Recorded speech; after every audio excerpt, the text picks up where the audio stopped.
Welcome back to my channel. In this tutorial, I'm going to show you 2 ways to turn a handwriting or handwritten note into a beautiful SVG file to use with the Cricut. I made a pillow with my mother-in-law's writing from a card, and I added vinyl to a frame with a note from my grandpa.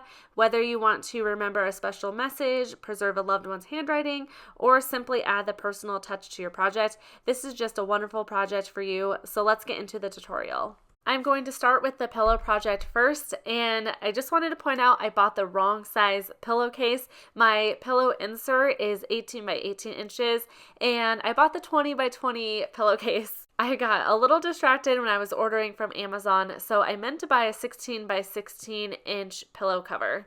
I put a picture on the screen, and that's a helpful little guide. Here's the card that I'm going to be using. It's a birthday card from my mother-in-law, and I am going to take her handwriting and add it to the pillow. First, what you want to do is take a picture of the card and just make sure you don't have any weird shadows on it before you take the picture. After that, I go in and crop it. I just want the handwriting. It's going to make it a lot easier to edit this in Cricut Design Space. That picture that I took on my phone, I airdropped it to my computer, so it's under my downloads. So however you get your pictures from your phone onto either your iPad or computer, you'll want to do that. And now I'm going to upload that into Cricut Design Space.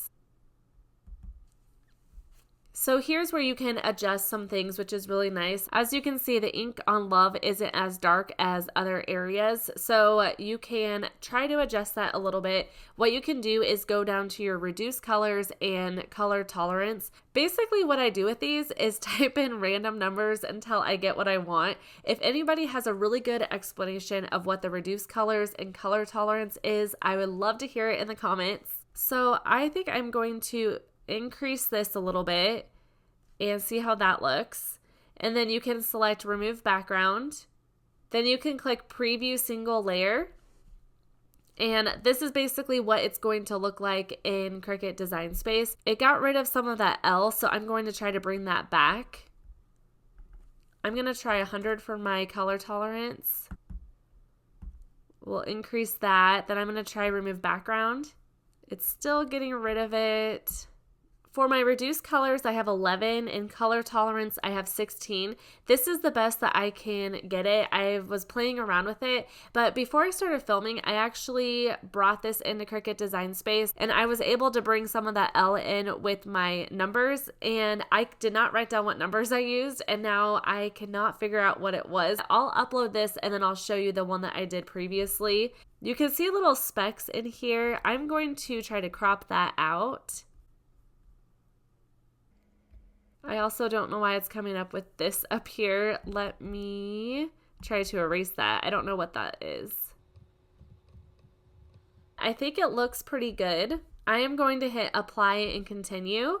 I'm going to be cutting this out on heat transfer vinyl, so I don't want multiple layers and I don't want it to be a print and cut. I want a single layer, so I'll select that and hit continue. Then I'll select upload. Here it is. Look how cool this is. It's just awesome. But let me show you the other one that I had done.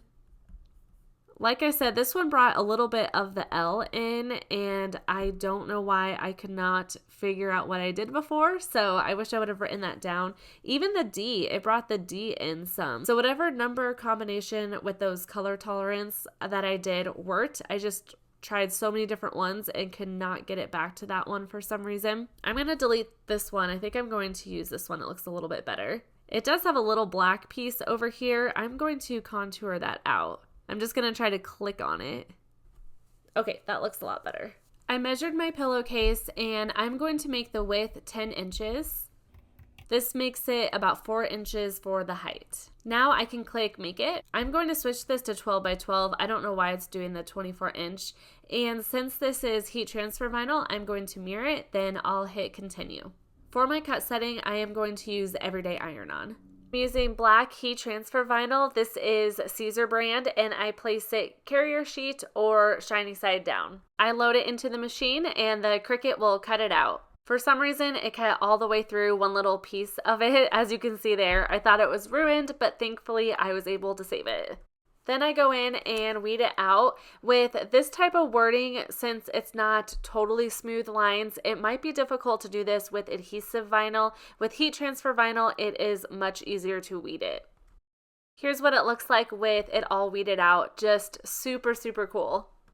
I'm using my large Cricut Easy Press 2 for this. I set it to 315 for 30 seconds. I like to place my Cricut heat mat inside of the pillowcase. I find it easier to press it down that way.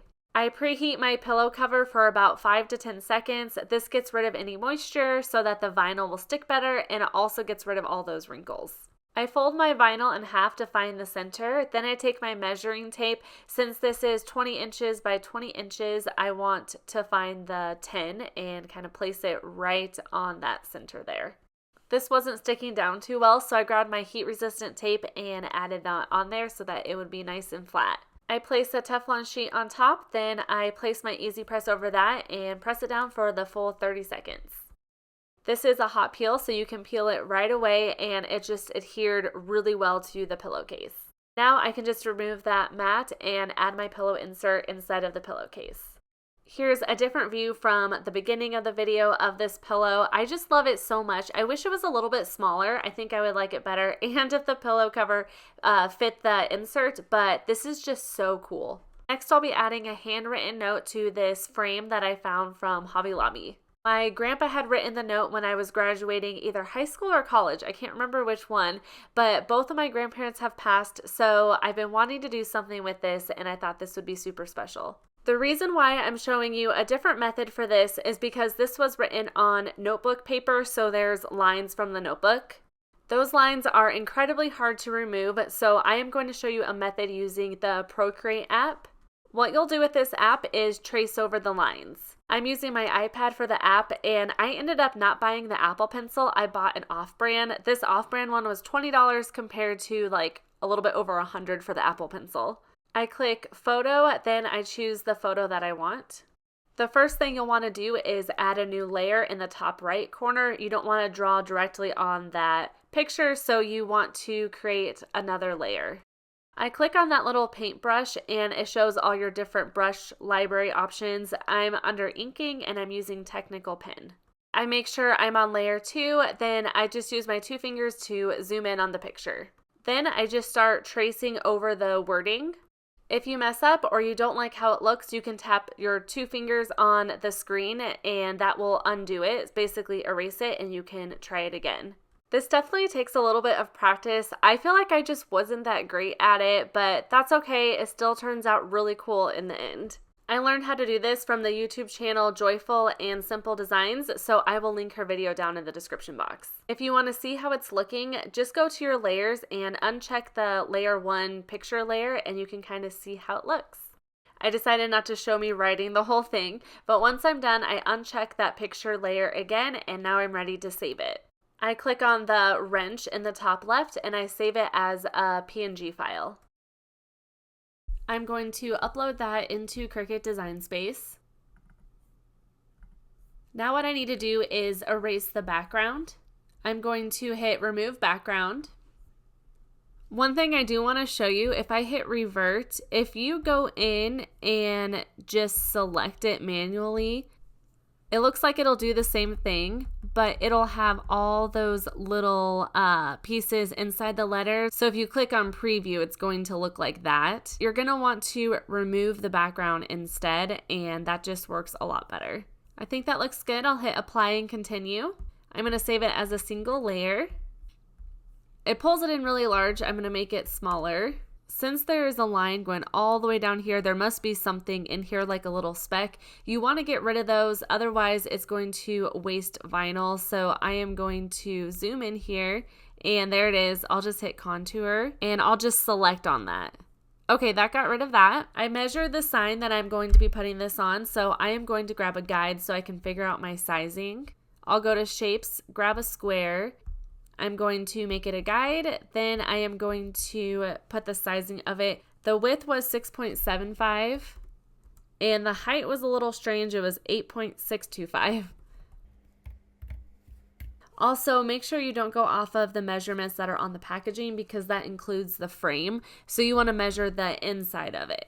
I'm going to drag this down so it's to the back. Now I'll just zoom out a little bit and get this sized. I'm going to highlight on both and go align and center and see how that looks. I think that looks good. I'll click make it. I'm going to switch this to 11 by 11 again. I'll hit continue.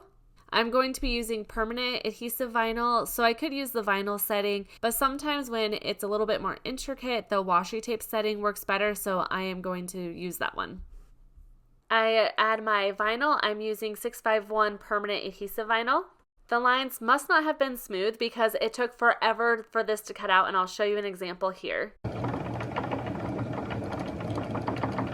I was definitely worried after hearing it cut like that and taking so long, but it ended up cutting fine. I do think using the washi tape setting was a good choice. I would recommend that if it's struggling to cut, and here I'm going in and weeding all of this out. It was a little tricky to weed, but honestly not too bad. Also, this iPad method would work really well if you have a recipe on a note card and you're wanting to put that recipe on a dish towel. I just think those are the coolest projects. Let us know if you've made any projects like this and how you went about doing it in the comments. Here I'm just cutting some transfer tape down. I use the Caesar transfer tape and it is just the best.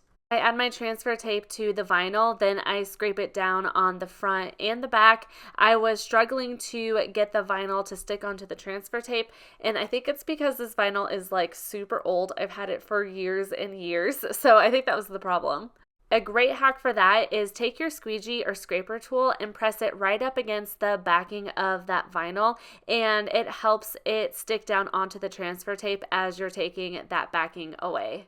Now I'm ready to add the vinyl to this wood blank. I scrape it down, then I remove the transfer tape. I decided to cut the string off as well since it'll be facing the other direction. Here's how this turned out. I think it is just beautiful and so special. I've been wanting to put this together forever, so I'm glad that I finally did it. Let me know what you guys think or if you have any questions in the comment box. I would also love it if you subscribed if you are new to my channel.